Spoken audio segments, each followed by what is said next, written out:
بسم اللہ الرحمن الرحیم۔ السلام علیکم۔ 3 نومبر بروز بدھ ہم بات کریں گے 3 اہم کیسز کے حوالے سے۔ آج بڑی اہم سماعت ہوئی ہے اور وہ ہے سعد رضوی کی رہائی کے حوالے سے، اور کیسے ٹی ایل پی کو بڑا دھچکا لگا ہے chief justice Lahore high court کی طرف سے، اور آج ٹی ایل پی کے جو وکیل ہیں وہ عدالت کے سامنے بے بس نظر آئے اور ان کے پاس بات کرنے کو کوئی تھی نہیں۔ بڑی اہم تفصیلات ہیں جو میں آپ کے ساتھ شیئر کرنے جا رہا ہوں۔ ساتھ ہم بات کریں گے جو اپیل فائل کی گئی ہے جمشید چیمہ کی طرف سے، پاکستان تحریک انصاف کی طرف سے، اس میں الیکشن کمیشن کے خلاف بڑے الزامات لگائے گئے ہیں، اور میں سمجھتا ہوں کہ اب کپتان اب سیدھا ہو گیا ہے الیکشن کمیشن کے سامنے اور چیف الیکشن کمشنر کے سامنے۔ بہت برداشت کر لیا پاکستان تحریک انصاف کی حکومت نے، اور اب مجھے لگتا ہے کہ یہ معاملہ کہیں اور جائے گا۔ بڑی اہم تفصیلات ہیں، وہ بھی میں آپ کے ساتھ شیئر کروں گا۔ پہلے 2 کیسز کے اوپر ہم بات کریں گے۔ ایک تو نور مقدم قتل کیس میں آج بدماشی کی ہے قاتل نے، اور میرا تو دل کرتا ہے کہ عدالت کو آرڈر کرنا چاہیے تھا اس کو وہیں پہ جو ہے وہ اس کی چھترول کی جاتی ہے۔ ایسے قاتلوں کو ایک تو ظلم کریں ظالم، اور پھر بدماشی ایسے بندے کو، اور وہ بھی دوران حراست بدماشی، یہ اجازت نہیں ملنی چاہیے کسی کو بھی۔ اس سے پہلے میں آپ کو بتا دوں، عائشہ اکرم کیس میں 2 ملزمان کی درخواست ضمانت پر سماعت ہوئی۔ یہ ٹک ٹاکر نرس ہے جس نے یہ کیس درج کیا تھا، اور اس میں ریمبو اینڈ کمپنی جو اس کے ساتھ ایک وقت تھا کہ گھومتے پھرتے تھے، اور پھر ایک وقت آیا کہ ان کے خلاف الزام لگا، ان الزامات میں وہ جیل میں گئے، اور ان کی درخواست ضمانتیں ایڈیشنل سیشن جج صاحب نے خارج کر دی تھیں، اور ابھی انہوں نے ہائی کورٹ میں درخواست ضمانتیں دائر نہیں کی۔ جو پہلے 6 ملزمان تھے جن کو آئیڈینٹیفائی کیا تھا آئیڈینٹیفیکیشن پریڈ میں عائشہ اکرم نے، اور جن کی ویڈیوز سامنے آئی تھیں، فوٹیجز سامنے آئی تھیں، اور پھر اس کے بعد فرانزک جو سائنٹسٹ ہے انہوں نے بھی جو ایکسپرٹ اوپینین ہے وہ دی تھی کہ یہ ویڈیوز جینون ہیں۔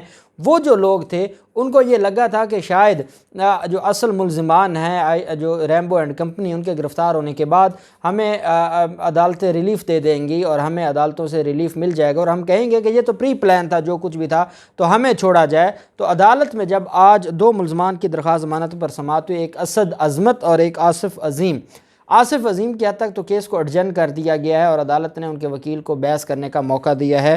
ایڈیشنل سیشن جج صاحب میں اخلاق احمد صاحب ان کی عدالت میں سماعت ہوئی، اور اسد عظمت کی جو درخواست ہے عدالت نے وہ خارج کر دی۔ عدالت میں ان کے وکیل نے کہا کہ جناب اب تو جب ریمبو گرفتار ہو گیا ہے اور باقی ملزمان گرفتار ہو گئے ہیں تو سارے کا سارا کیس واضح ہو گیا ہے، اب تو کیس ہمارے خلاف کوئی بنتا ہی نہیں ہے، ہم تو بالکل پاک صاف ہو گئے۔ تو عدالت نے کہا کہ اگر مان لیتے ہیں کہ ریمبو پری پلان طریقے سے گیا، اگر ہم مان لیتے ہیں کہ وہاں پر یہ سارا کچھ انہوں نے خود ڈرامہ کیا، جو یہ مرکزی ملزمان ہے ریمبو اینڈ کمپنی، تو اسد عظمت کو کس نے کہا تھا کہ یہ وہاں پر ایسی بدتمیزی کرے، کپڑے پھاڑے، اور وہ ویڈیوز میں ساری چیزیں پوری دنیا نے دیکھی ہیں کہ کس طریقے سے یہ وہاں پر انوالو تھا اور یہ ان ساری چیزوں میں ملوث تھا۔ تو کیا یا تو یہ ان کی کمپنی کا حصہ تھا ریمبو اینڈ کمپنی کا، یا اس نے موقع کا فائدہ اٹھایا تماشا بنانے کے لیے، کیونکہ یہ اس میں ملوث ہے اور نظر آ رہا ہے، اس وجہ سے ملزم کو ریلیف نہیں دیا جا سکتا ضمانت کا، اور عدالت نے ملزم کی ضمانت خارج کر دی ہے اسد عظمت کی۔ یہ ان 6 لوگوں میں سے ہے جن کو آئیڈینٹیفیکیشن پریڈ کے ذریعے جیل میں جو اس میں عائشہ اکرم ہے اس نے اس کیس کے اندر ان کی شناخت کی تھی۔ پھر معاملہ آ جاتا ہے نور مقدم قتل کیس کا۔ نور مقدم قتل کیس میں آج سماعت ہوئی، اور آپ جانتے ہیں ٹرائل شروع ہو گیا ہے، اور آج بھی گواہان کے بیانات قلم بند ہوئے ہیں اور جیرا بھی ہوئی ہے۔ عطا ربانی صاحب ہیں ایڈیشنل سیشن جج صاحب میں اسلام آباد کی، ان کی عدالت میں اہم سماعت ہوئی ہے، اور اس سماعت میں عدالت میں جب ملزم پیش ہوا نور مقدم کا جو مرکزی ملزم ہے، مرکزی ملزم میرے خیال میں 3 ہی ہیں، ایک تو جو ظاہر جعفر ہے، اور پھر ذاکر جعفر اور عصمت، اور پھر باقی سارے کے سارے جو سہولت کار ہیں، اور وہ سارے کے سارے سہولت کاری کر رہے تھے۔ تو اس کیس کے اندر جب ملزم عدالت میں پیش ہوا اور ملزم نے عدالت کے سامنے اپنی حاضری لگوائی، تو وہ وہاں پر بدتمیزی پر اتر آیا اور پولیس والوں کے ساتھ اس نے بدتمیزی کی۔ عدالت میں جب پیشی ہوئی تو جو قتل کیس میں استغاثہ کے گواہان تھے، نقشہ نویس، وہ اپنا بیان قلم بند کروا رہا تھا، اور گواہ نے عدالت میں یہ بیان دیا کہ گواہوں کے بیانات کی تاریخ اور نوٹ میرے لکھے ہوئے ہیں، میں نے وقوع کی جگہ پر انسپیکٹر کی ہدایت پر نقشہ تیار کیا، اور میں نے جو نقشہ ہے وہ بالکل درست ہے۔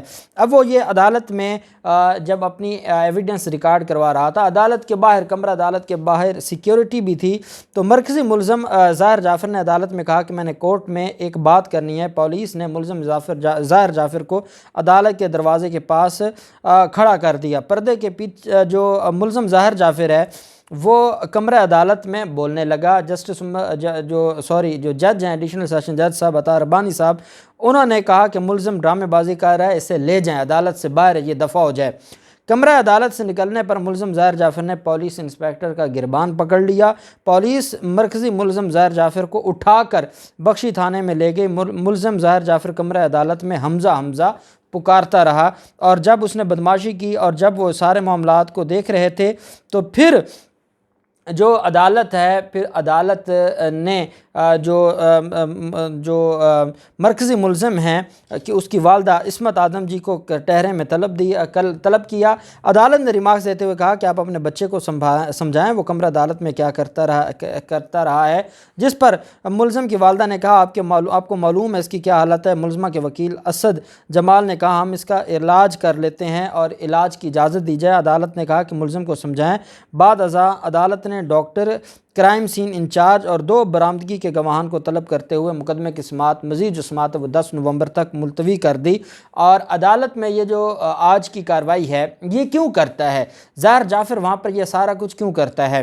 ایک تو میں آپ کو یہ بتا دوں کہ لاسٹ ڈیٹ آف ہیئرنگ پر 3 گواہوں کے بیانات قلم بند ہو گئے تھے، آج بھی 2 کے بیانات قلم بند ہوئے ہیں، جیرا ہوئی ہے۔ اب مزید گواہان کو 10 نومبر کے لیے عدالت میں طلب کیا، اس میں زیادہ گواہان نہیں ہیں، اور انشاءاللہ یہ جو ہے وہ 2 ماہ کا جو اسلام آباد ہائی کورٹ کا ٹائم ہے اس کے اندر یہ مکمل ہو جائے گا۔ اور عدالت نے اپنا ایک پورا شیڈول بنا لیا ہے کہ کس تاریخ کو یہ کیس مقرر کرنا ہے اور کتنے گواہان کے بیانات قلم بند کرنے اور اس کو آگے کیسے لے کر چلنا ہے۔ تو انشاءاللہ یہ بہت جلد یہ جو قاتل ہیں یہ اپنے انجام کو پہنچیں گے۔ عدالت میں یہ بدتمیزی اور عدالت میں تماشا اس لیے کرتے ہیں کہ جو ان کی پہلی پلی تھی کہ یہ نفسیاتی مریض ہے، ذہنی مریض ہے، اس کو ثابت کرنے کے لیے اور عدالتوں سے جو اظہار جو سمپتھی لینے کے لیے یہ ڈرامہ کرتا ہے۔ اور میں آنریبل کورٹ سے یہ گزارش کروں گا کہ اس کو سختی سے اس کے ساتھ جو ہے وہ نپٹا جائے۔ یہ لوگ کسی بھی صورت میں کسی بھی رحم کے مستحق نہیں ہیں۔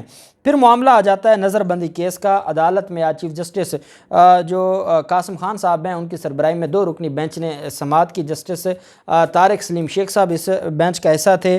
جو وکیل ہیں اور یہ حافظ سعد رضوی کے چچا نے یہ درخواست دائر کی تھی، اور ان کے چچا نے امیر حسین، ان کے وکیل نے عدالت میں جب کہا کہ ہمارا اور حکومت کے ساتھ کوئی پیچ اپ ہو گیا اور مفاہمت ہو گئی ہے اور ہمارا جو معاملہ ہے اب وہ وائنڈ اپ ہو گیا ہے، تو وکیل امیر حسین نے کہا جب عدالت کو کہ حکومت اور درخواست گزار کے ساتھ مفاہمت ہوئی ہے، تو چیف جسٹس نے استفسار کیا کہ سوال یہ نہیں ہے کہ مفاہمت ہوئی یا نہیں، بتائیں یہ کہ آپ نے یہ جو درخواست دائر کی ہے یہ قابل سماعت کیسے ہے؟ اب کیسے یہ درخواست دائر کر سکتے ہیں؟ اور جب کوئی نوٹیفیکیشن پینڈنگ ہی نہیں ہے اور جو نوٹیفیکیشن تھے وہ عدالتوں نے کل عدم قرار دے دیے، رہائی کا حکم دے دیا، تو یہ درخواست آپ نے کیوں دائر کی؟ تو انہوں نے کہا جی کہ یہ معاملہ ہم سپریم کورٹ میں لے گئے تھے، سپریم کورٹ پھر معاملہ یہاں پر آیا، تو انہوں نے کہا کہ پہلے تو آپ اپنی درخواست کے قابل سماعت ہونے کا بتائیں اور اگلی بات بعد میں ہم سنیں گے۔ عدالت نے کہا کہ جس نوٹیفیکیشن کو آپ نے چیلنج کیا تھا وہ تو غیر موصل ہو چکا ہے۔ جسٹس طارق سلیم شیخ صاحب نے کہا کہ ایک نوٹیفیکیشن کو آپ نے چیلنج کیا وہ اب ختم ہو گیا ہے، اب نیا نوٹیفیکیشن آ چکا ہے، جس پر وکیل امیر حسین نے کہا کہ عدالت کا کہنا بالکل درست ہے، یہ پہلے نوٹیفیکیشن کی درخواست تھی، پھر ایک نیا نوٹیفیکیشن آ گیا، تو عدالت نے کہا کہ وہ جس نوٹیفیکیشن کو آپ نے چیلنج کیا تھا وہ ختم ہو گیا، وہ غیر مؤثر ہو گیا، آپ درخواست دے رہے ہیں، اگر کوئی نیا نوٹیفیکیشن آیا ہے تو آپ اس کو نئے سرے سے چیلنج کریں گے، آپ ایک ہی درخواست میں سارا کچھ مانگ رہے ہیں کہ پرانے نئے آگے ان فیوچر اگر کوئی ان کے خلاف کارروائی ہوتی ہے تو ان کو روکا جائے، تو یہ کیا طریقہ کیا ہے؟ اور یہ تو کوئی طریقہ نہ ہوا، اور اس طریقے سے تو آپ کی جو درخواست ہے وہ قابل سماعت نہیں ہے، جس پر وکیل امیر حسین نے کہا کہ عدالت کا کہنا بالکل درست ہے۔ جسٹس طارق سلیم شیخ صاحب نے کہا کہ آپ کو نیا نوٹیفیکیشن آنے کے بعد اسے چیلنج کرنا ہوگا۔